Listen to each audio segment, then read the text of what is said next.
This week on the Computer Chronicles, the DVD revolution. In the market for a new PC, you should buy one with a DVD drive in it. We'll explain why. DVDs are no longer just for playback. The next generation of DVDs are recordable. We'll give you a demonstration. And how does a DVD drive actually work? And why is it so much better than a CD-ROM? We'll get you some expert answers. Plus, what can you do with a DVD drive? We'll show you some very cool software that takes advantage of its powers. And my pick of the week, an email terminal for under $100. It's all coming up next on the Computer Chronicles.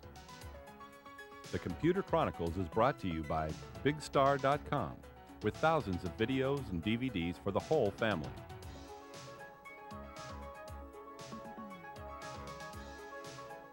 Additional support by TechWeb for up-to-the-minute technology news. And by TVA, Television Associates, bridging the worlds of computers and video with DVD authoring and MPEG encoding services.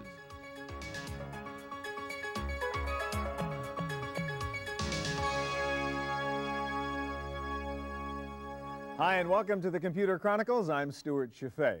Well, we have gone from tape cassettes to big floppy disks to 3.5-inch disks to CD-ROMs, and now it's on to DVD as the portable storage medium of the future. What can you do with a DVD that you can't do with a CD-ROM? The answer is lots. It's a totally different technology, and one of those cases where the hardware is driving new levels of software applications, and today we'll show you both. We're going to start out with the new generation of DVD drives for computers and look at the new Sony Vaio and its built-in DVD drive, and Bob Moulin of Sony is here to help us. And actually, let's talk about the hardware first of all. So this particular model of your Vaio comes with a DVD drive built in addition to a CD writer? That's right. What this machine has actually is a current DVD-ROM drive built in, as along with a CD rewritable drive. And that'd be one way for someone to get DVD on their PC. If you're buying a new machine. Exactly. Suppose you have your existing PC and you want to add a DVD drive. What we have is also an upgrade kit that will allow you to install the drive in a card and be able to have all the full benefits of DVD on your PC. All right, so you buy the box, you buy an interface card, and you got it. It all comes in one box. Now, right? when you say DVD, most people know you can rent a movie at Blockbuster like that. You can buy a sort of set-top box at Circuit City. Why do I want DVD in my computer? Because instead of being able to just watch a DVD movie in your living room, now you can also move it over to your television, to your PC, and be able to watch the movie on the PC if you want, and be working on things in the background, or even use a new generation of DVD called DVD-ROM for computer data information. Okay, so let's talk about, if I have a laptop with a DVD-ROM drive and watch movies on the airplane, right? You could do that too. All right, so let's talk about watching movies, sort of the baby case on your PC. Okay. I guess the idea is you could like put the movie in a window and be working elsewhere and doing two things at once? Absolutely. Show us that. We have the Big Chill DVD here, and I'll just jump ahead and go to a scene selection. And again, one cool thing is you can grab a particular scene when you're dealing with a DVD. Exactly, just like on a CD. You don't have to like find it on a piece of tape. Right. So if you wanted to, you could sit there and watch it on your PC and enjoy it and all of its But glory. you can squeeze this down into a window. You can squeeze it down into a window. In fact, it's almost as small as you can possibly want, and be working on other things in the background, working on a spreadsheet. So it's just a Windows app, and it's there along with other things. Exactly. All right. Now let's talk about the data part of it. You talked about putting a movie on it. That's cool, but it's not that different from sort of watching it on your set-top box. How would I use a DVD-ROM to do computer stuff, to put data on there? Okay. We have here a DVD-ROM that's actually ships with this kind of a kit, and it's basically, this is a multimedia encyclopedia that even includes a medical encyclopedia. Before you stick it in there, let's explain the point here. There's a huge capacity difference between a DVD and a CD-ROM, right? You're absolutely right. Which is what? 650 megabytes is all you can stick onto a conventional CD. Right. A DVD, for example, can have 4.7 gigabytes on one side, and there's even the capability to have a double-sided DVD, which would double that capacity. Okay, so from 8 times more capacity than a CD to maybe even 16 times more capacity. Absolutely. One point, it's going to be hard for our audience to see that, but as you mentioned, the DVD format is actually thinner, so you can have actually 2 DVDs in this one piece of media, right? Absolutely. One side and the other side. Right. Okay. It's maybe the same thickness as a traditional CD in that So case. stick that baby in, and let's take a look at an application, a computer application using DVD. Okay. And what are you going to show us? I'm going to show the Funkin' Wagnalls DVD Encyclopedia, which also includes a World Book Medical Encyclopedia. And the object here is that we have a tremendous amount of information, more that would fit on even 6 CDs. We We can all take it down and put it onto one DVD-ROM. Right. Okay. So that encyclopedia that might have taken 6 or 8 CDs is now on one DVD. Right. You can reasonably stick it in your machine, put it in your laptop, and actually use the thing. Absolutely right. All right. So what do we go? So here's the 2 encyclopedias. Let's take a look at the World Book. Can we look at that? The medical encyclopedia? Okay. Because I imagine that's pretty graphics and media intensive if you're doing medical stuff and demonstrations, right? Well, you have the traditional reference materials. You have text, but also now we can bring in videos, we can bring in speeches, we can bring in a lot of things that we just can't do on a CD because we just don't have enough space. All right, so in the guy we got photos, animations, video, music. So again, rich multimedia goes to get all that capacity. Right. So if we're in videos, let's say an amniocentesis demonstration, which would be an interesting one to look at, I guess. Okay. We'll bring that up here and we can play that. Sound waves generate echoes at different rates as they bounce off different... And I guess one of the issues is, you know, in the CD-ROM encyclopedias, I mean, they're pretty sketchy as to how many little videos they're going to give you because, you know, you're dealing with that capacity problem. You can be much more aggressive and have a lot more media going on in this. You can have more media, and also the quality of the media is better because DVD uses MPEG-2, which is a much, much higher quality than you can put onto a CD. So you get more content and you get better content. So I guess we need a DVD drive in our PC then, Bob. Absolutely. Thanks a lot. Thank you. All right, well, for a while, the big complaint about CD-ROMs was that you couldn't record on them. Of course, all that changed with the advent of CD burners. The same is happening now with DVD media. And what we want to show you next is a brand new rewritable, recordable DVD drive. And Jeff from Panasonic, you're going to help us do that. Let's talk about the hardware first of all. Okay. It's the same idea, right? I mean, this is an external DVD RAM drive. Yes, this is an external DVD RAM drive. It's backward compatible. RAM, not ROM, because it's recordable. You can put whatever you want on it over and over again. That's right, rewritable. And it's also backward compatible to CD. So you can play both. And DVD. And you have one actually built in, an internal inside that HP Pavilion over there. That's correct. Let's talk about the media for a minute. Now, this looks sort of like a typical DVD. Right. What's the differences here? Well, this is recordable. This holds 2.6 gigabytes of data. Okay. And we You can have double-sided and get 5.2. We can have double-sided and have 5.2 right here. But you need to use a cartridge because like, for recording, I guess you need more stability in the drive. Right, we actually keep it inside here for data integrity. Okay. And what we do is we can slip this into... All right, so let's use the internal, actually do the demonstration here. Now, we can do 2 things here, I take it. We can do video, as we saw before, or we can do data, right? Yes. So it's for movie-type stuff, or it's for computer data, files, etc. Right. And what I'm going to demonstrate here today is recording of video. Okay, great. Let me just ask you, explain capacity, not in terms of megabytes, but in terms of content. I mean, how much stuff could I record on one of these? Okay, on this 5.2 gigabyte piece of data, Yeah. we could have 50 stories of telephone books stacked one on top of each other. As in a 50-story building? Yes. 50 stories of telephone books on one DVD? Right. Okay, that's impressive. All right, so let's do a demonstration. Well, it's good we're doing video then, right? Because you got a lot of capacity. You could do what? How much video then on one of these? 2 hours of full motion video. 2 hours, dynamite. All right, so what we've done now, actually, we've taken our live camera feed here from our studio, the same thing we're feeding out to our machines, into your PC here. So what I want to ask you to do, can you actually record our show on the DVD? Sure, we can do that. Okay. As you mentioned, we have a feed from one of your cameras. I'm going to insert this disc in. We'll take your feed, Okay, and so we're this is your using interface a here? Sigma Design DVD-R encoder card. Okay. And what I'll do here is I'll hit this red button here Click to start the record. recording. And we're actually previewing this right before we record it. Okay. And you'll see, I think we should do something to show that we're recording. Yeah, so okay, I mean, just sort of a slight, maybe 1 second delay here. But, which is an important point. You're actually showing me what's coming out rather than what's going in so I can monitor the quality and make adjustments. Yes, add brightness, etc. All right, so we've done about 15 seconds, so why don't we stop it and actually play this So I back? hit the stop button, and I'm going to hit the play button here. And you'll see, we'll come back, you'll move. You're sitting still now. So, okay, I mean, just sort of a slight, maybe 1 second delay. And what we've demonstrated is the recording of video onto our DVD RAM disc We do 2 hours of that on one of those DVDs. of professional and quality. Well, what is the quality? Professional DVD quality. Well, so the same quality on the DVD I would buy with a movie on it, I'm getting in my recordable right now. That's correct. And on this card also you have navigation software incorporated in there. All right, so I can not only put the video on there with the kind of stuff Bob showed us, where I can have the menus and that stuff, I can put that on my DVD also? Yes, using the Sigma Designs card. Well, what does this thing cost to be able to do this? This is $7.99.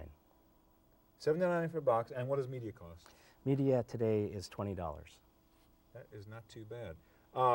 There's an issue, though, with standards of compatibility, right? I mean, you're like in your Panasonic world right now, right? Can I play that DVD anywhere right now?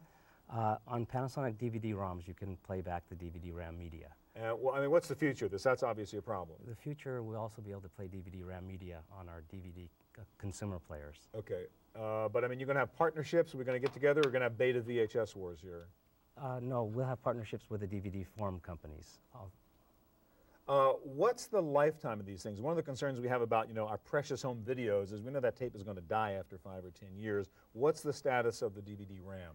Our lawyers will allow us to say that you can keep this for 30 years. 30 years. Put it on a shelf, 30 years later you play it back, okay. And the data is still good. Okay, now that's video, which is kind of cool, so we can take like a home movie camera and actually put our home movies on DVD and distribute it that way. What about data? I mean, this is tremendous capability to store files, to do backups, I mean, corporate level capacity, huh? That's correct, yeah. Actually, one of these will hold 125 four-drawer file cabinets. What, is this a shipping product now, this yes, DVD-RAM this is business? out in the marketplace. You can do it right now? You can also buy this internal DVD. Wow. I take it where we're going then is what everybody wants is the recordable home DVD, VCR kind of thing. Throw out the tapes forever, and we're going to have the playback and record DVD box at home. That's correct. We're trying to build the DVD world, which will have complete compatibility between the consumer and the computer worlds. This is cool. Thanks a lot, Jeff. Thank you.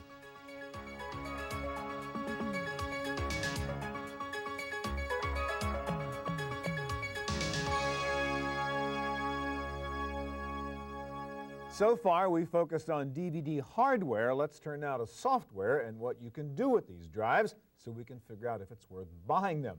There are some very cool new titles that take advantage of the DVD technology. One of the best is the new DVD version of Microsoft Encarta. Here to show us Encarta and a few other things is Ron White, author of this excellent book, and we've showed you this before, How Computers Work. This is actually the brand new Millennium Edition. Millennium had to be. And Ron is also senior editor with PC Computing. All right, let's talk about how DVD works, okay? First of all, I mean, what is the trick? How can we get 8 times as much data on a DVD-ROM as a CD-ROM? It is a trick, and there's some tricky things involved, because like this is the Yellow Submarine. That's a DVD. DVD. Yeah, it looks like a CD. Yeah, looks like a CD. You couldn't tell the difference. But actually, there are 3 important differences. They use an MPEG compression that just works with video and sound very well. The little spiral of information where stuff is written on here is a tighter, smaller spiral. Narrower tracks. But here's the really tricky thing.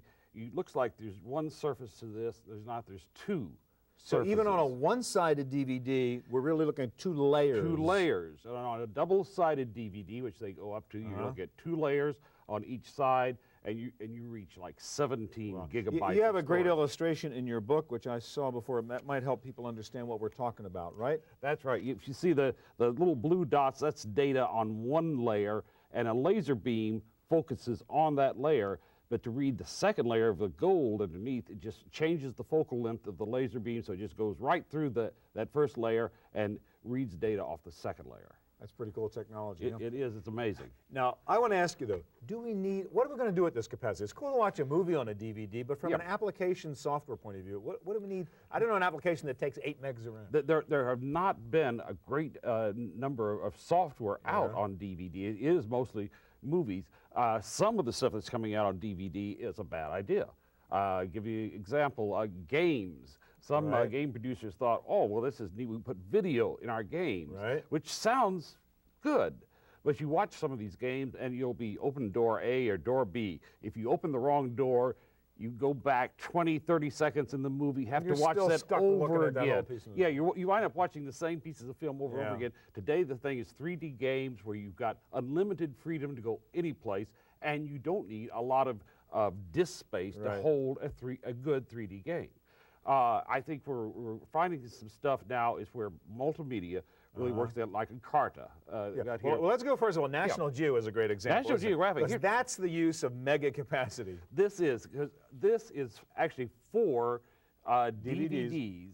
And originally this was 36 CD-ROMs. And it's every issue of National Geographic, 170 years. That's ever been printed. Every page, 170 years worth of National Geos. Right here. Yeah, so that's one way. A couple of garages worth of. Oh yes, I know. There's somebody with his garage filled with these. Who's thinking, oh, I could have had this. And this is the text and all the color pictures. That's right, all that and stuff. it's all searchable text. It's really a very nice Right. achievement. So this is like a huge storage room full of stuff. That's right. All right, that's so a that's good one way use. to do it, just for pure storage of data. But this doesn't have sound, video, because Right. the magazine Okay. didn't. So that's Encarta. In Carta, you get to use sound and video. That's where DVD really is handy. All right, so there you're using the capacity not just for a lot of stuff, but really get lots of video. And audio and multimedia in there. Right, because this whole process is a lot using those elements, and Microsoft does a very good job on its multimedia encyclopedia. Well, let's take a look at Encarta. You have it up here, for example. Yeah, yes, I've got this in my laptop, and it's I carry it because for one disc in a laptop, this Encarta DVD is the best thing you can have. So this more is the information. default DVD in your machine because you're carrying around the entire library. Right, I've got a dictionary, encyclopedia, atlas, Bartlett's quotations, everything on one disc. And which, if you buy all those Microsoft products separately, you're about 3 or 4 CD-ROMs, Sure. and who wants to carry those around? So there's a very good way you'll see, and they're not even using the whole disc yet. I mean, they've got There's room space to left go. over. Yeah. So we've got ways to go on this, but we still haven't found a really killer app that just makes you have to go out and buy the DVD-ROM. 2 more quick questions. I say you've got a DVD laptop there, so you can actually have a DVD drive in your laptop, which also reads CD-ROMs. Right, I can do CD-ROMs or music CDs on Now, this. real quick, before we show this DVD RAM demonstration, right, how you can record now on DVDs, how do you, what's the technology? How do you record in an optical medium? Okay, it's very interesting. It's made of a crystalline layer, one of those layers we were talking about. You focus a hot laser beam on there, and it kind of scars the layer, which makes for ones and zeros, whether it's scarred or not. And you can redo that over and over Yeah, because then you come back later and use a slightly less hot laser beam, and it heats that material until it forms back naturally into the same crystalline structure that it was. You can do this 100,000 times, amazing technology. and it's still good. Ron, thank you very much. You're welcome. All right, so DVD is great for educational stuff, but what else can you do with it? How about music videos, 3D games, even IMAX films? This is Bob Michaels, known affectionately as DVD Bob, because he's technical director with Enterprise DVD, an affiliate of Slingshot Entertainment. So let's talk about what the real value of DVD is. Ron was saying, well, we can't really figure out how to use all this capacity. The fact is it's more than just capacity, isn't there? There's a higher data rate with DVD. That's right. I mean, using existing formats, we can increase data rates. Just as we had CD-ROM data rates, we were limited at the quality we could stream off the disk. Now we can increase those data rates, thus increasing the quality. And how do you, I mean, what is it about DVD that gives you a greater data rate? Well, when they created the DVD video spec, they had to create the drives to stream off data much faster to accommodate the MPEG-2 data rates that they need to achieve that quality. Okay. So even in a game environment, you can not only put a lot of games on a DVD, but you might get better performance out of the game at the same time. That's correct. That's correct. All right, music videos. I know you guys have a new CD, and that's obviously going to take up a lot of storage to get the music, to get the video, and you've got a new CD that actually puts together a bunch of music videos on a DVD. Yeah, what we have is actually our first prototype of what we're going to anticipate the new DVD audio disc. Now, what's DVD audio? DVD audio disc is the new emerging format that is focused in the audio arena. DVD video allows you to stream off 96 kilohertz audio, very high quality. DVD audio even takes it another step to 192 kilohertz. All right, so we got a video rolling here. That's right. These are the menus, the interactivity that you get in DVD, all the menus. And you can... And that's not broken, that's the way it's supposed to look. It's a music video. That's right. You know, this is all right, MTV. so another advantage, better audio quality coming off a DVD, besides all the other stuff. That's correct. Not only do we get the superb quality of MPEG-2, much like what you get off your satellite systems, but you get the audio. Final application, which I think is the real killer app here, you actually have a DVD which uses all these gigabytes to really have, I mean, hundreds of pages of websites sitting there on the DVD, so you can sort of be web surfing offline in a way. That's correct. And the killer app is the seamless connection from a DVD video application out to the web. Okay. Not only does it allow us to have interactivity between the DVD video and the web, but it also allows us to, in the future, unlock certain assets that we might embed on a DVD and unlock them in the future. All right, so this is actually an original IMAX film, which you guys have converted to DVD format, right? That's correct. And what's the title of it, actually? The title of this actually is Greatest Places. It's a 40-minute IMAX Tour of the film. world, great. That's okay, the correct. kind of thing we see on an IMAX. That's right, and what we did here is we actually included the home site of Greatest Places, the film's home website. Okay, so when I'm watching the Greatest Places DVD, I can go out to the website that supports the film on the DVD because I can put those gigs of information out there. That's correct. We put non-variable data on the disc. If you're on an airplane and you're viewing our disc, you can still cruise the Can web. you like click? I mean, is that a link? You can actually go somewhere So we with can this stuff? actually, and if you're not connected, it'll prompt you to dial up. If we go out to the web, so we can go to my catalog here. We can get descriptions of other products, and these are all embedded on the disc. So again, with that capacity, you can go out and get whatever it is. I mean, there might be other applications where you can just suck up tremendous amount of stuff that might be sitting out there on the web, stuff you might standardly reference and have it right here on your laptop, as you say, even if you're on That's the plane. correct. That's correct. Where else are we going to go with this stuff? I mean, what is that real killer app that Ron was talking about, or you just mentioned? What's going to make people go out and buy DVDs? The killer app is going to be versatility. I mean, DVD doesn't stand for digital video disc. It stands for digital versatile disc. So is that a marketing term for you guys? No, actually, it's a DVD forum term, and that will actually. This is the true multimedia platform. And is this the end of the line? I mean, we go from one to the other. What happens after DVD? Who knows? HD DVD? I don't know. There we go. Hey, thanks very much. Absolutely. All right, well, that's a look at the DVD revolution. I'll be back in just a moment with my pick of the week. Don't miss it.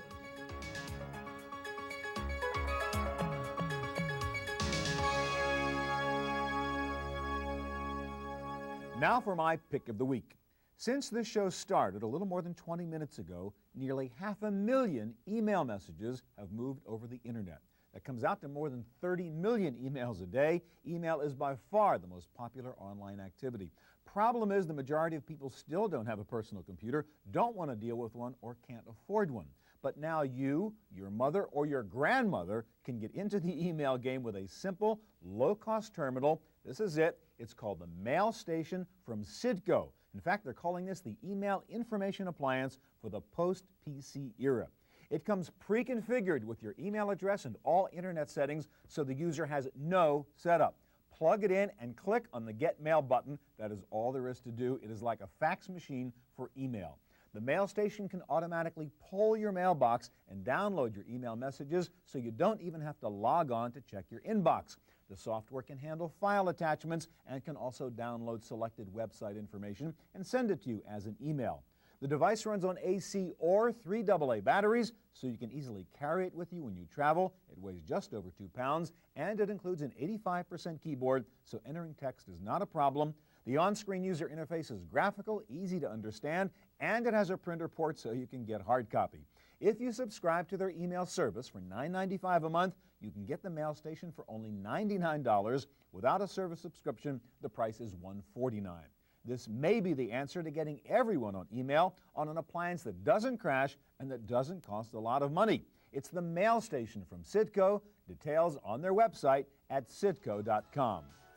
Well, that's it for this edition of the Chronicles. Thanks for watching us, and a reminder to catch my new web radio show called Talking About This Week. Just go to the Talk Radio icon at about.com. Hope we'll see you here next time. The Computer Chronicles is brought to you by BigStar.com, with thousands of videos and DVDs for the whole family.